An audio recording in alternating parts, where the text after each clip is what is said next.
The first line of the song is, I want to know what you look like naked. It's great. I like it. It's like a... It catches you. Like disco. I want to know what you look like naked. It's not that weird. That's super creepy.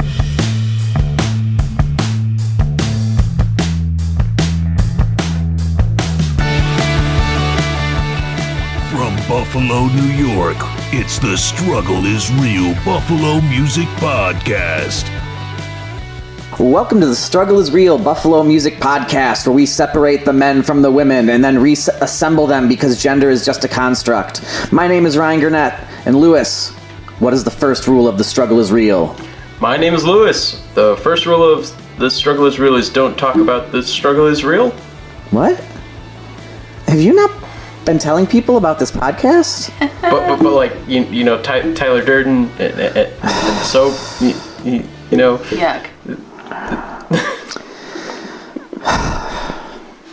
Well, on episode 72 of the Struggle is Real Buffalo Music Podcast, Cassidy, Lewis, and I will be, Cassidy won't be around for the interview, but she'll be around for the other stuff. I don't know I had to interject that, but It's sad, I miss all the fun. The grammar. But yeah, listen. We're going to be talking with drummer, composer, arranger, writer, consultant, Elliot Jacobson. I had the privilege of playing drums with Elliot in high school, and he has since gone on to play with performers like Regina Spektor, Ingrid Michaelson, and Elle King.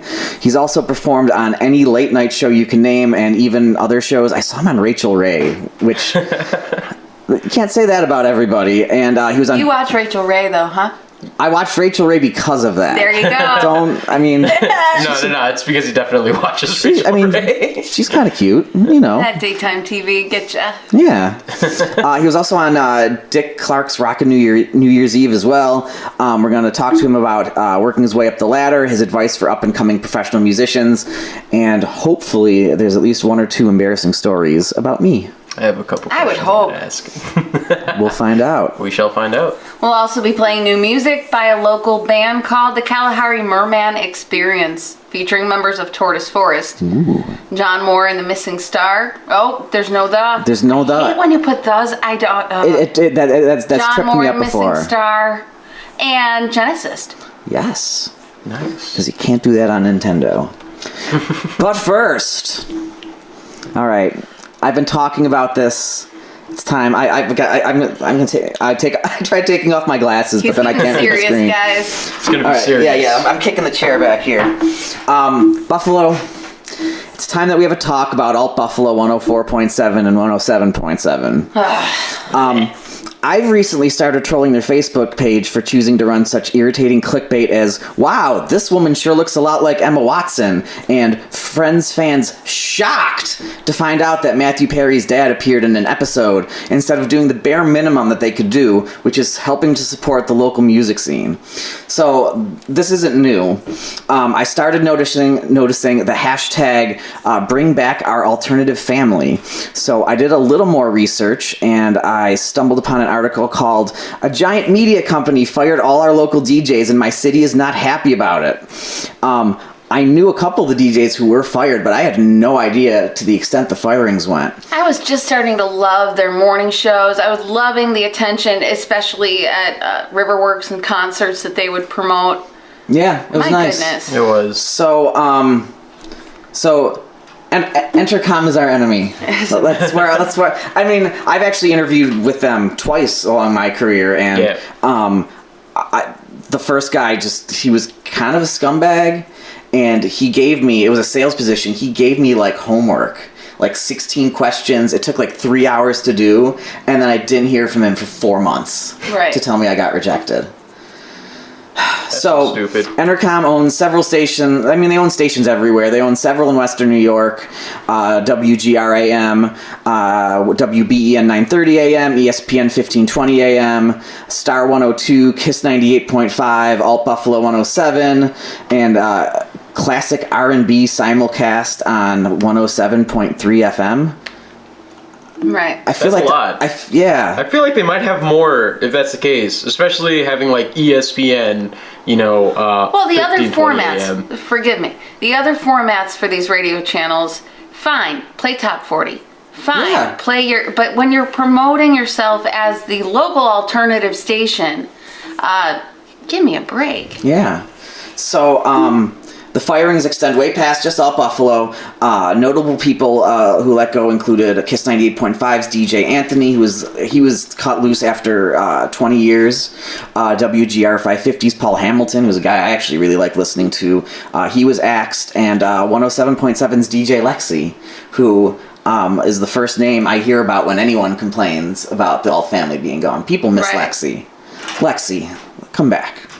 Now, I'm not a business expert, and I do understand that the current economy, the climate is putting kind of the squeeze on everyone.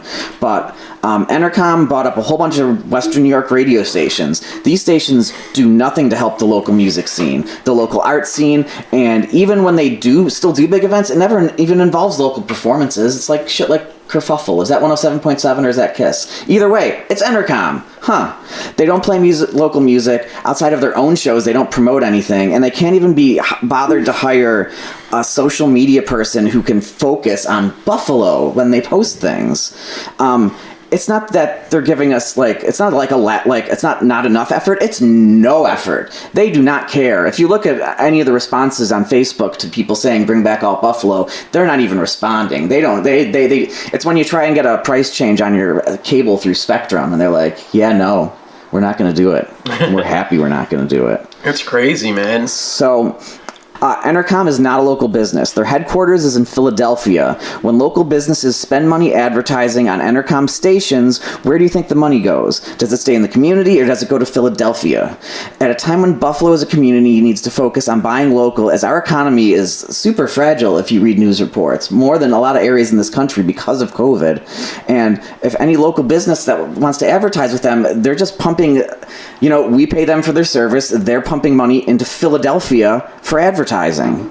So what I see is a giant faceless corporation taking money out of our city, eliminating jobs, and serving no relevant purpose to our local artists and musicians.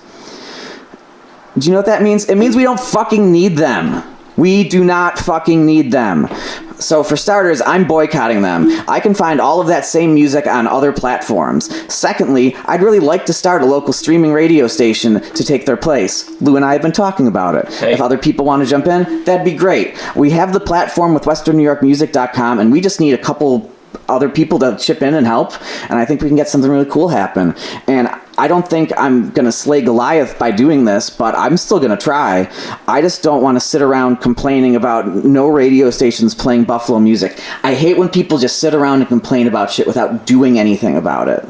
If you have hours in the day to complain about shit, you have hours in the day to fucking try and change it.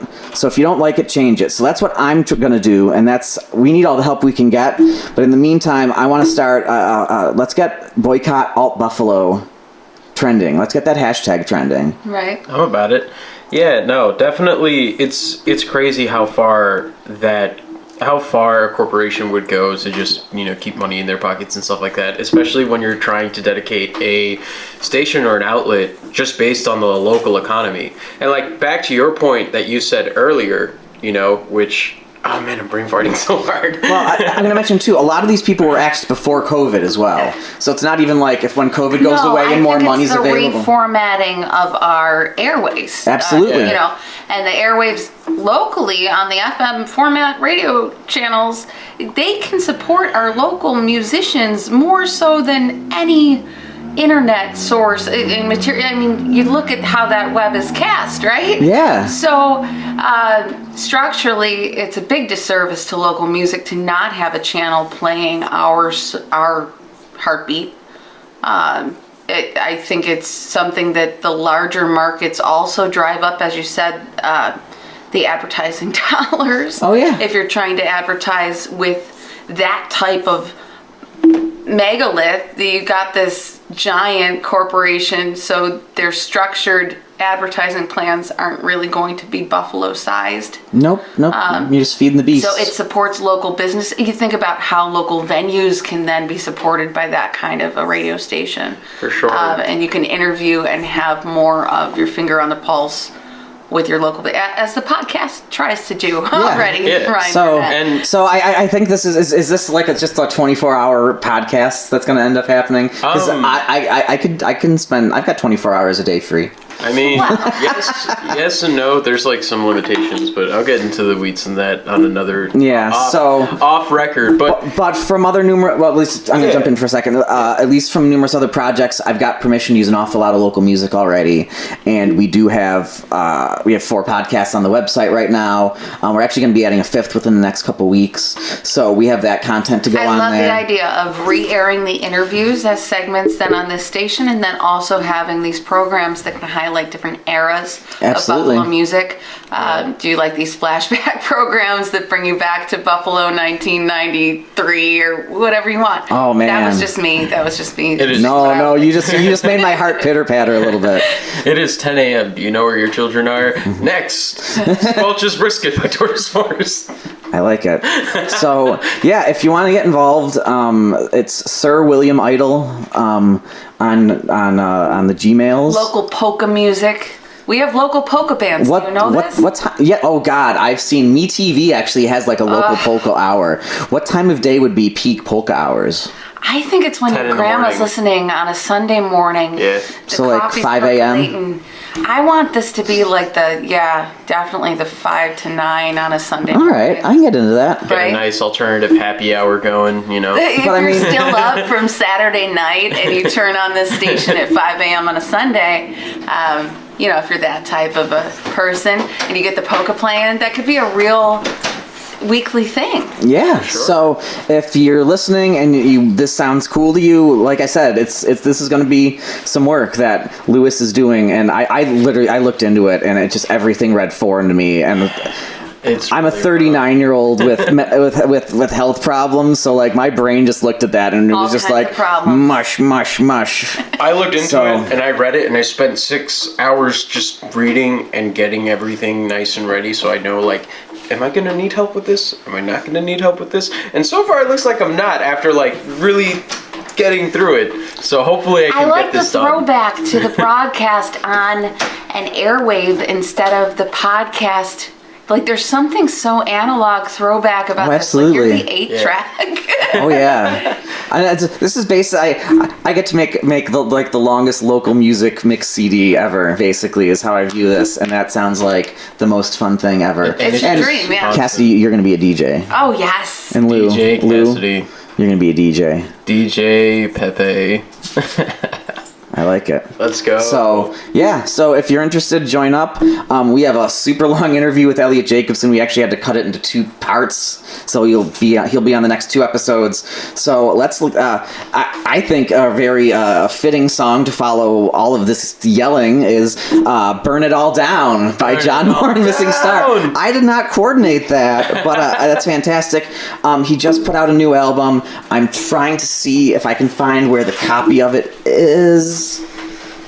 Well, just go for John Moore and Missing Star on Spotify or any streaming place and you can find it. He just put out a new album. It's really good. This is the first track off of it. And we will be back with Elliot Jacobson in a little bit here on the Struggle is Real Buffalo Music Podcast on westernnewyorkmusic.com.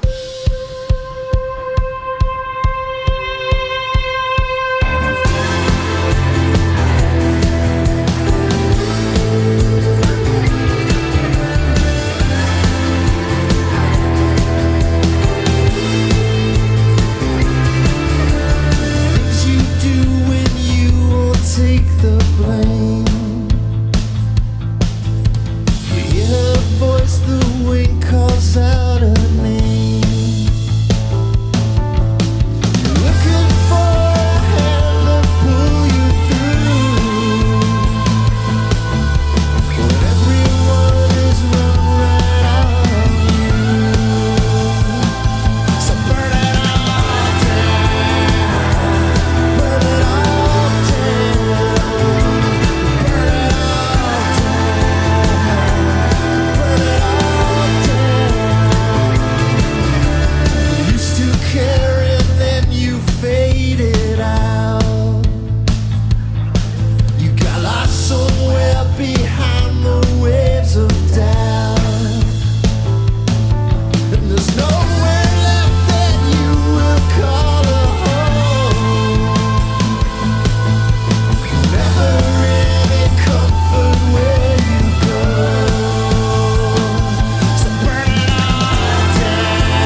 just to get ahead.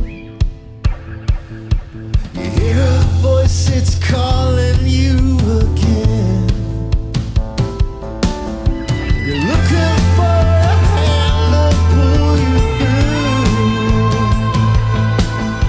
when everyone has run right out on you. So burn it all down, burn it all down, burn it all down, burn it all down, burn it all down, burn it all down, burn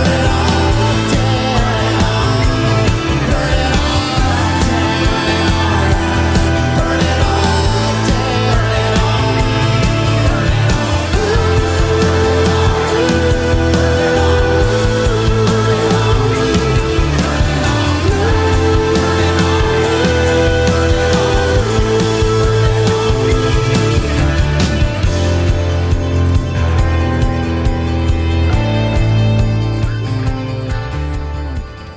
And we are back here on the Struggle is Real Buffalo Music Podcast on westernnewyorkmusic.com.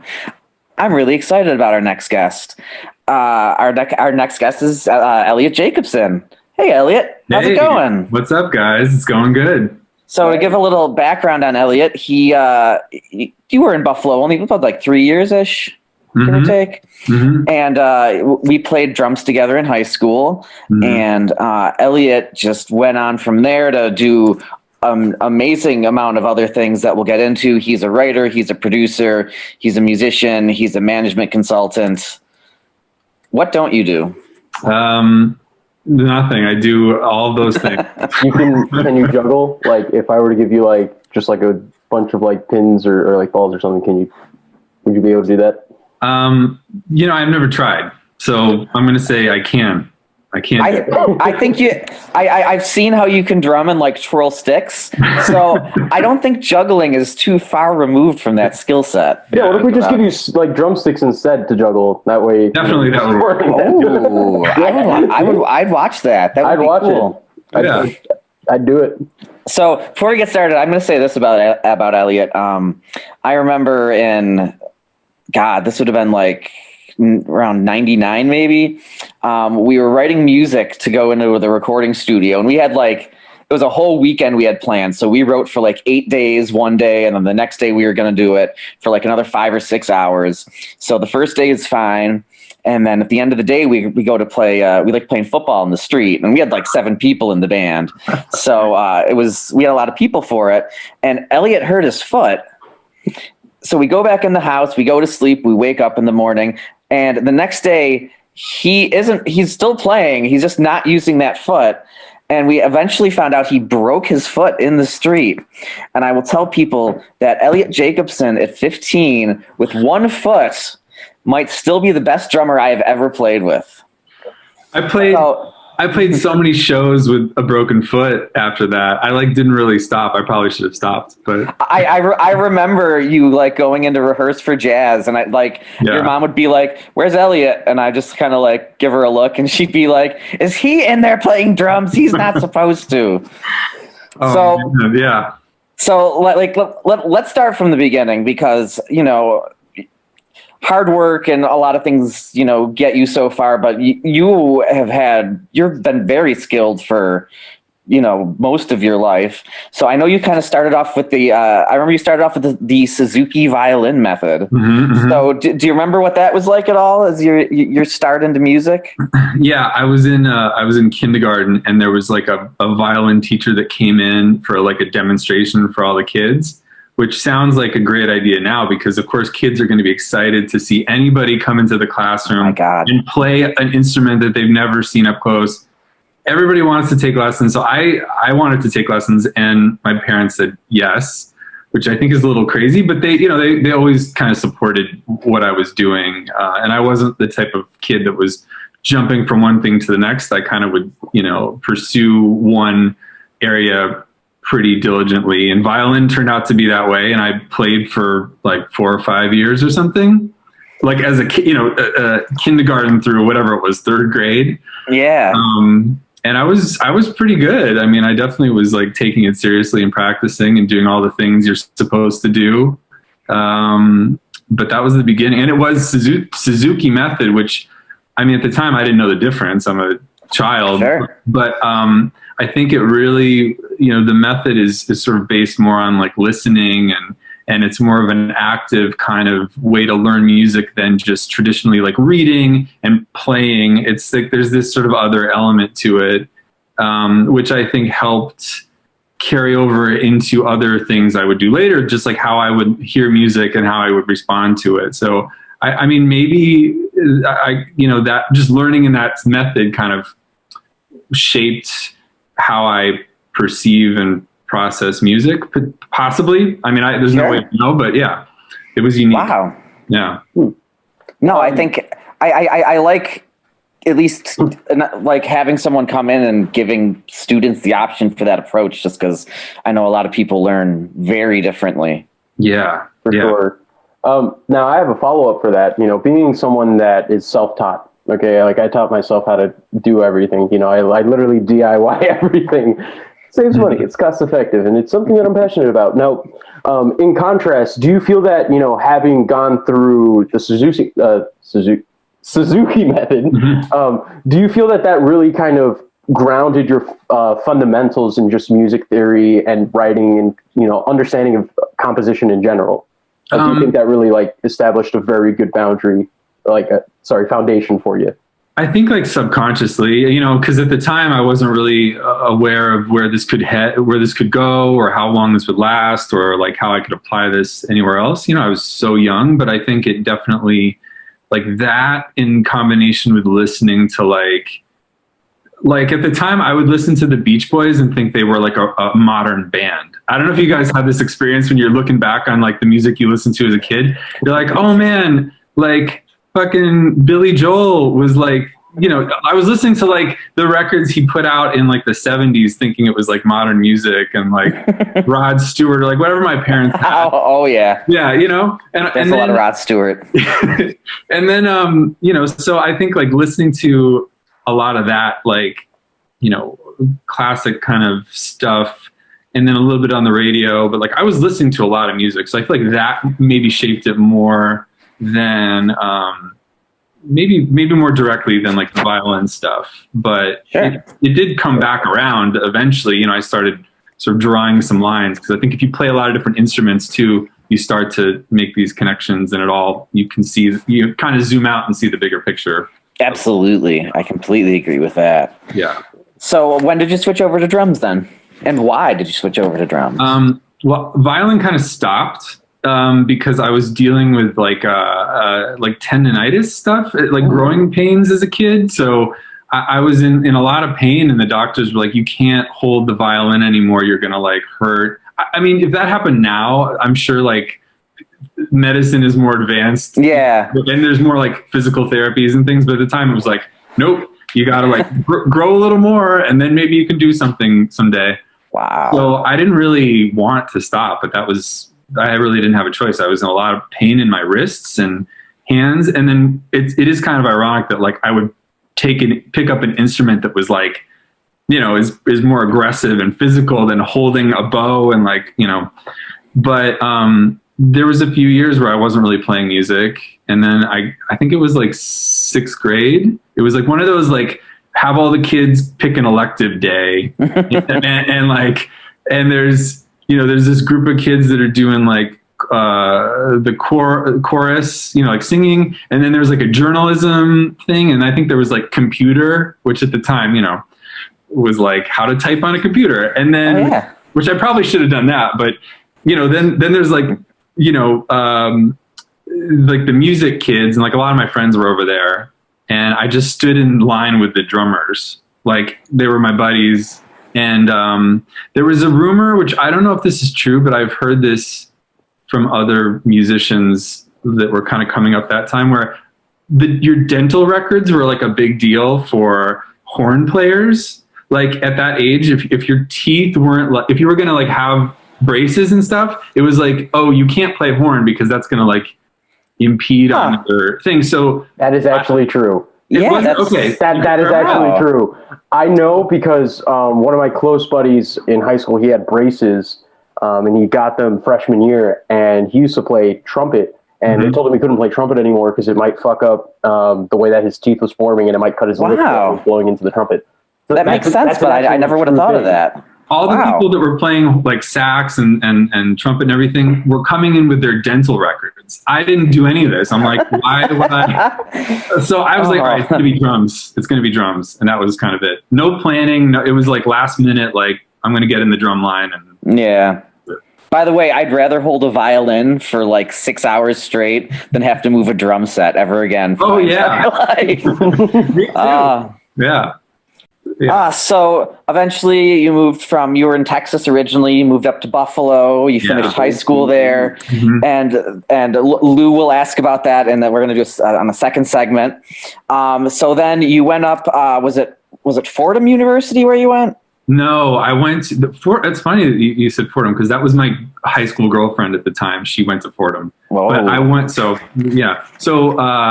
but yeah, I went up to school in New York, and I started, I just kept playing, in the sort of music program at the school, which wasn't great, but it was, there was, that's like a mean thing to say, but there was, there was like jazz band and concert band and like percussion ensemble and all the stuff I was into. And I got accepted with like a small music scholarship and, kept the dream alive, playing, and meeting the musicians around on Staten Island and like in New York and Manhattan and, not quite Brooklyn yet because I wasn't quite in there, but, yet. Yeah. So do you have to do good in one borough before they let you move on to the next?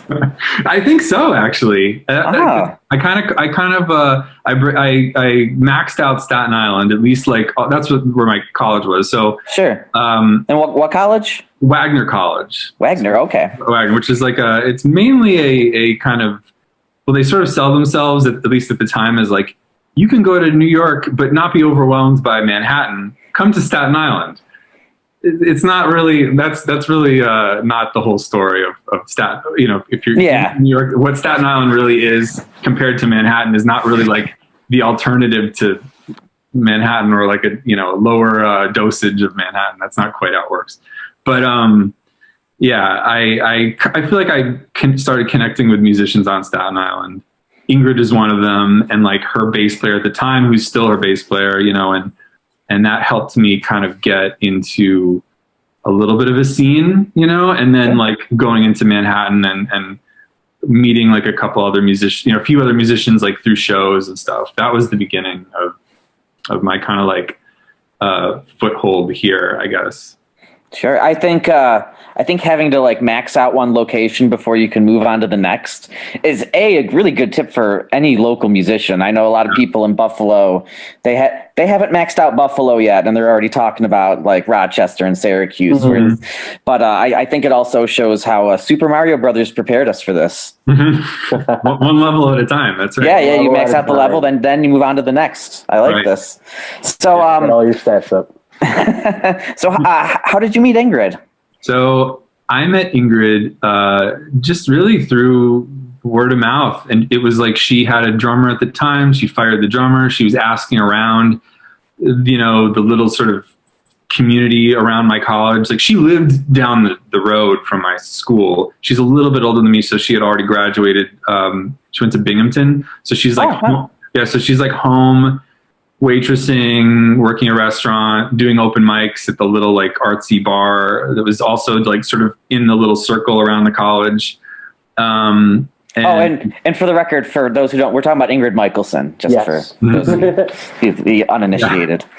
There's like another famous Ingrid, but she's like old and dead or something. Old and dead. I don't know. Probably, yeah. Yeah. Okay. So not that one. Yes. But she asked a friend of mine that I was like, she was closer to a friend that went to my school and like that I was playing drums with at the time. And then, oh yeah, I know Elliot. He's a good drummer. You should play with him. And then the next thing I know, we're like hanging out in the school sort of band room that I had keys to somehow. And I'm just like in there, like with Ingrid, and we're sort of like, I guess this is like an audition for me, you know? And then, but it wasn't like auditioning for the Ingrid Michaelson. She was just like a songwriter around, and, you know, it's probably the same as like, come jam with me and, you know, let's see if this is cool. Yeah. And it worked. Casual setting. Yeah. Pressure. Super casual. I mean, I felt like, I want to play with Ingrid. Like, I want to, you know, play with more people. So I felt a little bit of that, but ultimately, yeah, it was just like I was the drummer on Staten Island, I guess, and she needed somebody, and it was a good fit. For sure. I was one of Ingrid's first 100 fans on MySpace. I'm still very, very proud. I got that call. You got it. So, what was the first single with Ingrid that kind of hit it big? The first thing that happened was a song called Breakable got a placement on Grey's Anatomy. Okay. So, and at the time, we're talking like the early 2000s, and Grey's Anatomy was a huge, I mean, it is a very big TV show, but at the time, the viewership was and also just the way that sync worked in music at the time was like, you get on that show, you're going to get in front of millions and millions of listeners who are going to then look you up on MySpace, like, who is Ingrid Michaelson, and then become a fan of the artist. There's like all these conversions happening, and then I'm going to go to Ingrid's show. Like, that was happening. So once that sync happened, we played, there's this place that was called the Living Room in the Lower East Side. Yeah. And we played there pretty regularly, but it was different this time because we went out for, like, some of us left the venue to go get pizza or something, came back, and there was a line around the block and we couldn't even get into the stage. So we're like, what is going on? And we're getting like calls from our friends being like, we can't get into your show. And we're like, what are you talking about? I can't get in. And it was the first time there was like a line around the block. We walk, you know, you have to like walk through the audience to get to the stage at the old venue there. So I'm like awkwardly walking to the drums past people. People are sitting on the floor because there wasn't enough seating. It was just like, we'd never seen anything like that. And that's how we knew, like, okay, something just happened. Like, what, you know, this is different. Wow. That's amazing. Yeah. Just to see like that go from like, we're playing every single bar in Manhattan. We're playing a bunch of like open mics. We're playing, you know, we had a couple like shows that she would do at the bitter end where like her friends and family would come out. And so it was like a packed show, but it was really just like our friends and, you know, really, you know, and that felt big to us. And that was like the successful show. And then going from that to like, we don't know anybody in the audience. We can't even get in. This is kind of scary because there's all these strangers here. You know, it was like, well, this is weird, you know? But that was the beginning of like things, I guess. Starting. Wow. Yeah. But I think that feeds into too. I feel like every band should pay as much attention to trying to get their music in movies and television as they do trying to like get their stuff out on Spotify. Even a web series would be good too. Mm-hmm. Yeah, just like, you know, or even I've made some videos recently, even just some promotional videos where I always make sure I list the music out so people know where to get it. But I think that's a way to get in front of people and that's a way to get in front of new audiences that I think a lot of bands really don't consider that would be really good for them. So, man, I don't even know where to go from here. I have some stuff if you want me to. Yeah, go for it, Lou. All right. So having worked with, you know, Ingrid Michaelson and, you know, having a very big portfolio of just drums, you know, I can see that you work with, you know, the Vamps. Mm-hmm. Low-key a fan, not gonna start. Right. You know, you worked with Olivia Blanc. I mean, you know, in your personal experience and in your professional experience, you know, what do you think really defines and separates the group that you work with from each other? Is it more the personality, the more they're, you know, the way they conduct business with you, or is it just more of like a, you know, very natural, fluid, like, oh yeah, I just worked with this guy. Here you go, pass him over. You mean like when how they view me or how I view like the different artists? Vice versa. So either way you want to spin it. Okay, yeah. I mean, I think it's, I guess like as a drummer in particular, you know, people would want to work with me because, you know, they maybe know that I have a track record or I have some credits, but it's usually been a very personal kind of like, I get to meet someone and then they, you know, something happens where they need a drummer for something, or a producer has worked with me on one project and they bring me on another project, or friends of mine who are producers then, you know, bring me into their recording sessions. That was happening really early on, like when I graduated school and I was living in Brooklyn. There was a lot of like producer friends being like, you know, you played great on this record, why don't you come in again? And you know, or artists bringing me to their producers. So there's all this just like crisscross of kind of, I mean, people say it's like who you know, but it's sort of like who you meet and how, and those relationships, the stronger they are and the more real they are, the more they're going to really blossom in that sense of like one artist leads to another artist, leads to another producer. I would reach out cold to artists all the time too in the beginning because I was super hungry and I was just like wanting to play drums all the time. But I wasn't, it wasn't at the cost of like my loyalty to certain artists, you know, like I wouldn't just cancel gigs because I got something better. You know, I wouldn't, I was prioritizing commitments, which was tricky because like, you know, I was coming up at a time when there was a lot of songwriters playing in the scene in New York. I mean, there was still like a really strong music scene here and the live scene. And, you know, there was some other musicians who would jump around and just seem to be playing with everybody, but they weren't being asked to do tours and asked to do recording sessions as much because I think they were like viewed as like, you know, just a little too, I don't know, scattered or a little too out there. And I just tried to I wanted everybody to feel like I was their drummer, you know, even if I was clearly a hired person or, you know, a one-off thing. And I guess like the other side of that was I would just try to cater to everybody. You know, being a drummer for Ingrid was very different than being a drummer for Elle, and very different than the Vamps, you know, or whoever.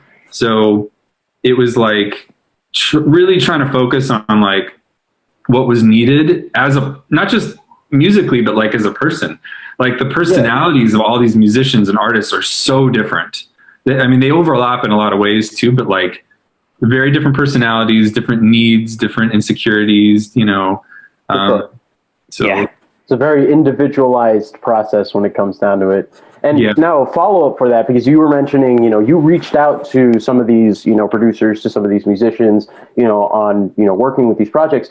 For, you know, the more local musicians that are, you know, hungry to, you know, dip their feet in to, you know, the music world and kind of just explore their boundaries, you know, what advice would you give for them, you know, to manage their expectations, to manage their commitments, to manage their schedules? Because, you know, looking at your website, it seems you've done a really good job at that. Well, you know, I think like the big thing is we have all these channels now to reach out to anybody. I mean, you can DM anybody pretty much, whether they'll see it, you know, sometimes they don't. You can email, you can find people's emails, you know, Facebook, like every platform is there. But I think the biggest thing is people reach out like a little too soon now. People are very eager. And you really need to have your shit together. Like you really need to have something to show. And I like to say you need to be competitive. Like you don't need to be, you don't need to try to copy other people necessarily. Like as a musician, you don't need to sound like everyone else. You don't need to fit into a trend. But you do need to bring something to the table that's going to be on par with the people that are being hired or working or who are working with the artists and producers that you want to work with.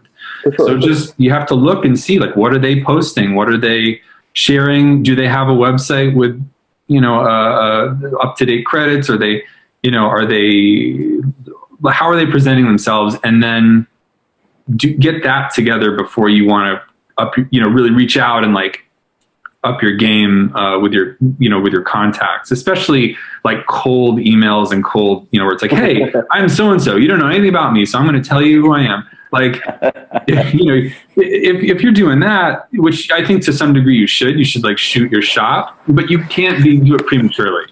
So that's like the biggest thing. Sure. For sure. Yeah, absolutely. And, outside of, being a drummer, you're also a writer and a producer. I see that you've worked with, Stefan Alexander. Very, very interesting character. I think I really, so one thing that I like about Stefan Alexander, he's very characteristic. He's like very avant-garde with just who he is as a person and with his music style. So for me at least, how was, working with someone who had such an avant-garde, personality? How was that experience for you? I think actually it's funny because like his personality is probably the least avant-garde from many people that I work with. It's funny how that like their sort of like artistic message that they're communicating, through visuals and music and their online content can appear to be more outgoing and out there maybe than he's like he's a funny kind of, I don't want to say soft spoken, but like, just sort of to me, like a very like casual guy. But yeah, I agree. Like a lot of, his content and the output is like, is out there. But that's the thing. It's like some of the more subtle musicians and artists maybe have the biggest personalities. So with him in particular, I mean, I've been working with Stefan for years before he had any music. I mean, we wrote and produced everything together with another writing partner of mine. And so he's become a really close friend too. So it's like, I don't really even see him in that way of like, whoa, man, this is like, I just know it's Stefan, so I'm a little numb. I don't know if numb is the word, but I'm used to it, It's like a veil almost where it's like you have this initial image in front and then you just like peel the layer back and oop, surprise. Completely different and blowing your expectations out of the water. Right. I like that. I like that a lot. Yeah. I think Ryan had a couple things to say. Yeah. Okay. I had a question. Give me 1 second. Oh, so you go from working with Ingrid, you've got a long list of people you've worked with. How did you get into like the production aspect and kind of the arrangement aspect of what you do from going from performance? So that was just kind of a natural progression of like being on tour a lot. And I was using Ableton software to run tracks for Ingrid for the live shows. And, I found myself on the tour bus in some of the same cities over and over again. And I'm just like using the software to make sounds and like, work out some tracks and parts and it was just like using the tool to be more creative instead of just facilitating a live kind of backdrop. So I started working in it, and then I started reaching out to people that I had already worked with in some way, who like knew me as a drummer or knew me from the scene, or and just saying, hey, do you want to like? This is what people do now all the time. Do you want to collaborate? But I was just like, hey, do you want to like work to get like just create something? I had no aspirations beyond just like making something because I was super bored. Okay. and I was like, maybe these like singers that I know and love from maybe drumming on their records or playing with them live would want to do something with me. I don't know, that's a little bold, especially after what I just said of like don't reach out to people until you have your shit together, but I think they knew me enough to at least try. So that's when it started. I just started working with people, and it was remotely a lot because I was traveling so much, which is also a little weird because now everybody's working remotely. But like at the time, that was kind of a novel thing. It's like to send files back and forth. Oh yeah. It was like this is before kind of Dropbox was normalized and WeTransfer. It was, I think those things existed, but it wasn't like the norm. A lot of the times you had to actually ship your hard drive out. Right. I had a big hard drive, like, everybody did, or still do, but, different thing. But that's how it kind of started. And then just really, I like leaned into it and started working with more people, and some projects started getting some legs, and, just kept going. So out of the work you're doing now, how much of it is performance compared to production? I guess pre-COVID. Right. I mean, I wasn't playing very much because, the transition from being like full-time touring musician and studio musician, was sort of because the production work and the writing work was something that was picking up more that I wanted to focus on. Sure. And I couldn't really I remember being on tour with Elle, and then I was like, in hotel rooms and on like airplanes trying to like work on tracks for artists that were, back in New York. And I just couldn't like really have my head in both worlds. Some people can do that, and I think it depends on the scheduling, but I was just like, it wasn't really working the way I wanted it to. So, I think then I sort of just like leaned into the production and writing stuff, doing sessions in person, and I wasn't really like seeking out drum work, and I wasn't really, some people were still asking me to do stuff. I mean, Ingrid has always asked me to go on the road with her, and I'm usually like, no, but it's like just this like dance of like, we know what it is. I still do play shows with her, but like not the long stretches anymore. So sessional, short sessions. Basically. Yeah. But like, I don't know, before COVID, I would just do like maybe a handful of shows per year, which I so regret now. I'm like, looking back, I'm like, what was I thinking? That's the best part is playing. I should play 4 times a day. Yeah. I take any show right now. I'm crazy. So you go from working with Ingrid, who, I mean, it's nice, it's pleasant music, to Elle King, which is a little more rocking. What was that transition like for you? Was that something? Did you feel a little more at ease working with the rock stuff than you were with kind of the more, I'll say, folky kind of stuff? Well, so a lot of Ingrid's stuff evolved into more of a band sound. Yes, definitely. The early stuff was like Norah Jones-y. I mean, that's just what people would compare it to. And then she was like, I want to make a record like Death Cab. And so we started, rocking out a little bit.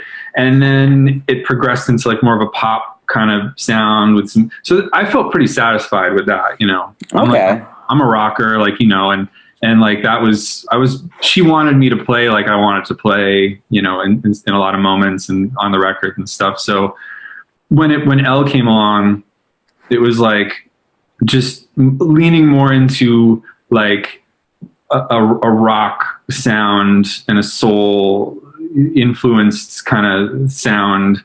So, I felt like I was bringing some of that to Ingrid's sound, and then now I could like just go fully into like, like a play like John Bonham because that's what this music wants, and not because it's going to be like juxtaposed against, like Ingrid stuff. So it was still like, I feel like I was still happening, but I was just, maybe it was a little looser and more raucous. But I was still like bringing the rock with Ingrid as much as I could, as much as allowed. Oh, yeah. So going on tour, but between the both of them, and this is just what, I see, on TV and stuff. Was going on tour with Elle more chaotic than going on tour with Ingrid? In some ways, yes, and in other ways, no. Okay. Please indulge. So first of all, the routing with Elle was chaotic in the beginning because the song started blowing up. So we were getting all these crazy offers. I would go from New York to LA, back to New York, then back to LA within like 2 weeks because like something else came up, like a TV show or something. And they were saying yes to everything that was popping up, which was super fun, but it was super chaotic because there was no real like, okay, the tour is going to be 6 weeks and, the routing is starting to be filled in. So, it was like, we're going to go out for 2 weeks. And then while we're on tour, it's like, we just added like another 3 weeks. And, I didn't pack enough clothes for that. It was just, it was nuts. But I think like, also touring with Elle in the beginning, it was like her first rodeo. You know, she's out there. She's a bit younger than I am, had never played any of these venues, had never done anything like this. So she is just eating it up. And she's loves to corral all of her friends and be like, we're going to go party. We're going to go enjoy ourselves. Let's go out. You know, at least then that was her vibe. So it was a lot of like, we're going to meet people. We're going to go hang out. We're going to party. I think Ingrid, the difference is like Ingrid was never really that way in her personality. But the musicians I was playing with in the band, we were all like, we want to, you know, it was our first show. Like, let's go out. Let's like explore the town after the show. You know, so, you know, but the tour with Ingrid was planned out. It was contained. You know, the dates were never added like in that way. So, you know, it just depends on what you consider chaotic, I guess. Sure. You know. So now X's and O's was nominated for a couple Grammys. So does that mean you are the Grammy nominated Elliot Jacobson? No, I'm not. I'm not the Grammy nominated Elliot Jacobson. But, okay. I wasn't sure if I was describing you when I was doing the resume, would I say Grammy nominated at some point in there? No. Or does that? No. Okay. No Grammy nominations for me yet. Okay, I wasn't sure because you played on it, so I was actually kind of curious about that. I didn't actually play on X's. You didn't? This is an interesting. I mean, there's a little bit of a story with it, I guess. Like that when she was making that album, Elle was being sent on. It was like it's sort of like a typical record label situation, major record thing where they sign the artist and they're like, great. Now you're going to be set up with all of our writers and producers, and let's see if we can make a hit. So she was just for a couple years, she was like being sent off to different producers and writers on all these like one-off writing sessions, and her head was spinning. She's like, I don't even really know who I am anymore. I mean, it was. I met her in person the day she got signed to RCA. Oh wow! So, which was just coincidental. You know, that's the day we decided to hang out and get French fries and like talk. And she's like, I just got signed. I'm so excited. But then there was like 2 years of just like whirlwind writing sessions. And a lot of it was just done with like her and another producer. And it was like done in a way that, including that song, like they didn't know if it was going to even be selected for the album. You know, they didn't even know if it was going to be released. A lot of stuff she wrote during that time period didn't come out. Some of it came out later, but that one was her and Dave Bassett. Dave Bassett's like a super successful producer. The same year that X's and O's came out, he also did Rachel Platten's Fight Song. So he had a really good year. But like, so I guess maybe the fascinating story is that everything is programmed on that recording. There's no live anything. The guitars were tracked into the DAW. There's no amps. Nice. So everything is like, it's like the most, you know, authentic like rocker song. But like, I think Elle's playing some guitar in it, but it's all like programmed drums, processed guitars and stuff. But it sounds amazing. I mean, it does. Hey, some great musicians do use programmed drums and stuff like that. And it works, you know, like Animals as Leaders. They did their entire, I think it's their self-titled. I think it's the one with Physical Education on it. That entire album is just electronic drums and processed synths and stuff. So, hey, it happens, but you know, at least you can play it live and put the work into it, you know? Oh yeah. And it's a testament to how good that was produced and mixed, because to make that sound live, you had to really, there's like a feel to it. It's not like, some programmed music, you have to like just be a grid. With that song and a couple others with her, it was like, even if it was all programmed, like you really had to capture this feel or else it just wouldn't work. And she's super sensitive to that. She's like one of the most, I mean, Ingrid and Elle are both like super sensitive musicians where they can, if something isn't right, they can feel it, even if they can't identify it. And they're always right. I've never had, you know, Elle be like, this isn't working. This is off. And I'm like, no, it's cool. You're just having a bad day. It's like, no, she's right. She can hear it. the swing or the groove or whatever, and that one was tricky to get. That was really tough to nail that like shuffly kind of thing and have her feel super comfortable to like really like rip over it because it's a big vocal. But yeah, it's weird how that works with like computer stuff. So yeah, that is our interview with Elliot Jacobson. There's so much Elliot Jacobson. There will be more Elliot Jacobson on the next episode. Yes, there will be. All the Elliot you can handle. All the Elliot you can handle. Too much bread for one bread basket. Exactly. More bacon than the pan can handle. That's right. More bacon and pancakes. Holy bacon Batman. So, Genecist sent me a song for the episode yesterday, and between yesterday and today, that email has disappeared. So he hasn't resent it yet, so I don't know what the name of the song is, but I can tell you that he's recently put out an album, and if you go onto streaming platforms, you can find it.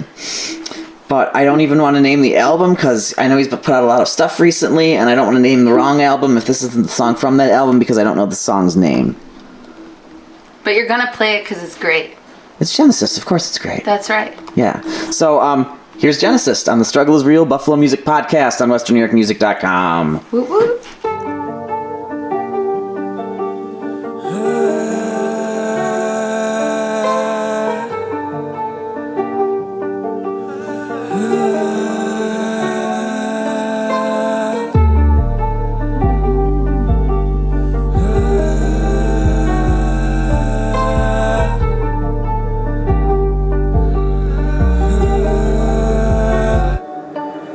Every night I'm tossing, turning from desire that be burning, praying to God that he make me fall asleep. Be exhausted in the morning and my body all contorted. God, I know this ain't how it's supposed to be. Every hour awaking, my body sweating and shaking, and I don't ever get to finish my dream. Sick of waking at the part where the love finally starts, so the only way I'm gonna fall deep. God, let it rain.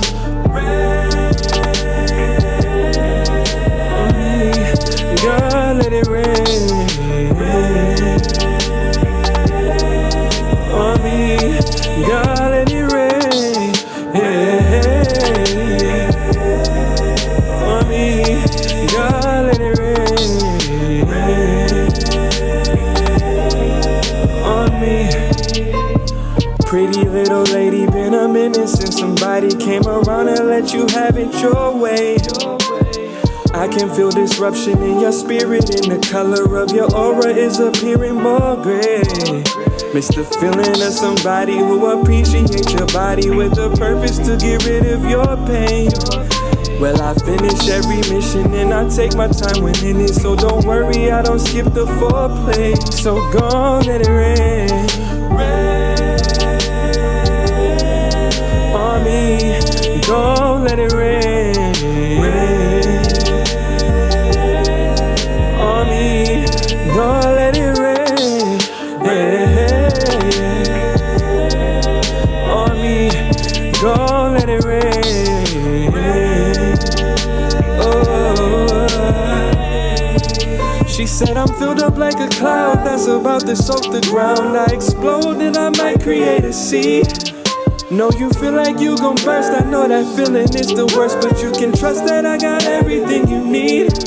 She said, I hope that you can swim, or I cannot let you in. To succeed, I need you to go deep.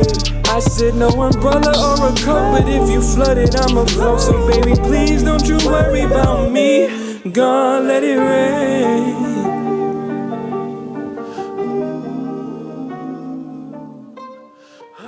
So that was Genecist, and that's all we have for episode 72 of the Struggle 72. is Real Buffalo Music Podcast. On 73, we will be joined again by Elliot Jacobson. We'll have part 2 of the interview. Did Yeah, you save good stuff? Is it like a to be continued with epic suspense? we kind of just did a really long interview and didn't make enough breaks. I see. And then we finished and we're like, we have an hour and 20 minutes. But it's almost, I mean, it's all really I'm sure good for the most Yeah, part. So it's he's a really good session. Honestly, he has a lot to say. I'm upset I wasn't here for it, really. yeah, well, maybe we'll have him on again. Well, If there's more to not say, counting the next episode, because Right. that's sort of having him on again, It'll but be like having him on again. Yeah, like maybe episode 90 or like 82. It's good that you have bros like that, though. Yeah, That's really cool. Street cred. street cred. I like to think so. Man, the only street cred I have is being Bob the Tomato. Is that a VeggieTales? Oh yeah, Oh my. That is a story for a whole nother episode. whole nother episode. All right, folks, thanks for joining us. Wear a mask, because we want this all to end real soon. And Yeah. I think we're, like, Milky's might be doing shows in the next And the music's month-ish. back, yeah. So it's starting to come back, but we got to keep being safe so it doesn't get worse again. So everyone keep doing that. Be nice to everyone. Everyone's going through horrible shit right now, it seems like. Yes. So thanks for listening. Keep on struggling, and we'll see you next time.